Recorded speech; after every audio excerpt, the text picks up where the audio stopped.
halkani waa xarunta lagu xanaaneeyo isla markaasina lagu koriyo agoonta ee loo yaqaano xarunta agoomaha ee magaalada Hargeysa waxaana goobtan saaka ku ciiday boqolaal ka mid ah carruurta ku dhaqan goobtani kuwaasi oo farxadda iyo damaashaadka munaasabadda Ciidul Fitriga ay la qaybsadeen mas'uuliyiin ka tirsan hay'adda Alpha Trust iyo waliba mas'uuliyiin ka socotay xukuumadda Somaliland sidoo kale waxa qayb weyn ka qaatay ganacsatada siyaasiyiin iyo mas'uuliyiin kale kuwaasi oo deeqa kala duwan soo gaarsiiyay carruurta si ay ula farxaan carruurta dhigooda ah ee dunida muslimka ku ciidaya waxaana goobta ka hadlay Cumar Faaruq iyo mas'uuliyiin kale oo ka socday hay'adda Alpha Trust kuwaasi oo hambalyo u diray munaasabadda ciidda carruurta goobtani ku dhaqan taariikhda buugiga ay gashay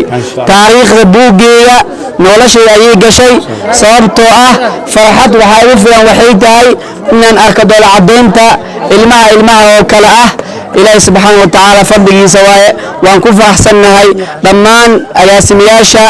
يعني هيجان قيمة بدن شرفت بدن دولة كموقتا وناجا كموقتا سوى وناكسس كو حيلان آدي أبنو ما تعلنيا شرف يقين بقادنا يا مدنتين إلهي سبحانه وتعالى عين الحفظية سوى كأنو ما تعلنيا وحيد هيدا الفترس أيضا قيب كأهيد إيتسينتا برامج كاو عليهنا هل كان كعيدي ما شاء الله تعالى وحال سوكو بكر مرنبا كان شرفت لي وسوكر بستاقي عروتا ما انتقول كموقتا هدي أنا هيدا Alpha Trust cid walbo ama cid walbo wax sidaqaysata waa loo baahan yahay in dhulkiisa laga warhayo waa loo baahan yahay dadka muxsiniinta carruurtan ay dhaleen markina maanta u baahan in la garab istaago carruurtan oo kala in la soo garab istaago waxaan leenahay cid walbo jecel wanaagga dad walbo muxsiniinta cid walbo wax dhiibatay ilaahay markina ajir iyo xasanaad ka siiyo maalinta yawmul qiyaama ilaahay miisaanka idin saaro lama soo koobi karo farxadda maanta anaga dareemayna oo carruurtan la faraxsan quruxda ka muuqata marnaba la soo koobi karo aniga waxaan ahay aaba Soomaaliyeed markaan arka carruurtayda kala wallahi geesteeda waxa iyaduna goobtaasi ka hadashay agaasimaha maamusha xarunta agoomaha ee magaalada Hargeysa Caasha Maxamed Qaalib waxaanay u mahadnaqday dhammaan cid kasta oo ka qayb qaadatay ka farxinta carruurta yaryar ee ku nool xarunta agoomaha ee magaalada Hargeysa dhalinyarada miidiyaha ee ka socota telefishinada iyo idaacadaha kala gedisan ee Soomaaliland waxaan idin leeyahay ciid mubaarak iyo carruurtayda iyo dhammaan dadweynaha Soomaaliland waxaan leeyahay ciid mubaarak maca ciidayn kulli caam wa antum bixayr waxaan jecelahay marka u horeysa halkan inaan uga mahad celiyo dadkii ka qayb qaatay xaruntan agoomaha carruurta ku jirta inay farxaan oo si weyn u farxaan oo ay ka mid yihiin oo Allah jazakallahu khayran waxa ka mid ah madaxtooyada Jamhuuriyadda Soomaaliland ganacsadaha weyn ee Cali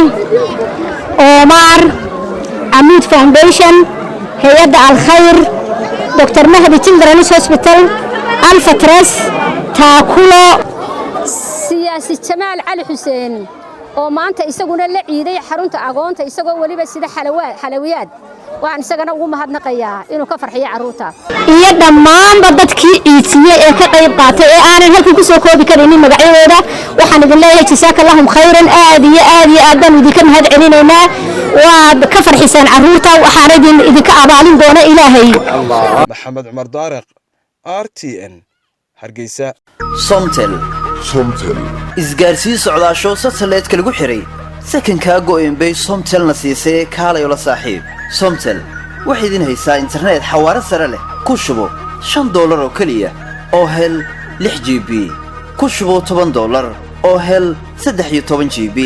ku shubo $20 oo hel 28 GB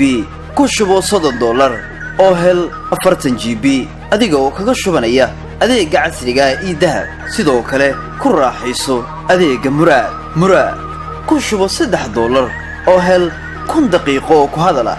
ku shubo $5 oo hel 2000 oo daqiiqo wow kala xiriir faahfaahintaas dheeriyana nambarka macaamiisha ee shaashada kaaga muuqda 151 ama 152 ku raaxayso sim cardka Somtel